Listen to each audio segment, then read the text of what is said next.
আমরা বেরিয়ে পড়ি সকাল সকাল শিবখড়ির উদ্দেশ্যে। তাই হোটেল থেকে বেরিয়ে আমরা সকালে ব্রেকফাস্ট করে ফেলি। তারপর বাসের দিকে চলে যাই। আজ দাঁড়িয়েছিল কাটরার 1 নম্বর প্রিপেড ট্যাক্সি কাউন্টারের কাছে।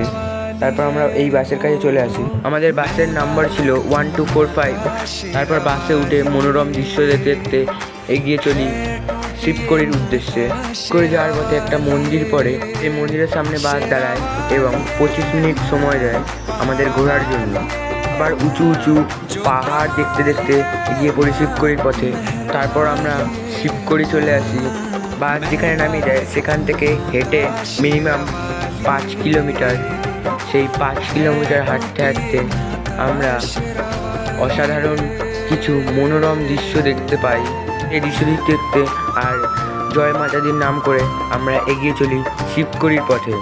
আজকে একটা প্রভু শ্রীরামের মন্দির দেখতে পাই। তারপর ফাইনালি চলে আসি আমরা শিবখড়ি।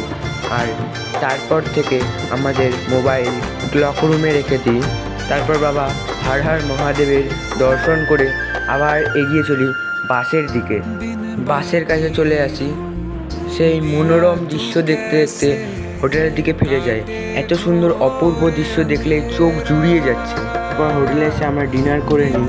আমরা এখন ডিনার করি। তোমরা এরকমই মিনি ব্লগ দেখার জন্য সাবস্ক্রাইব করো। বাই।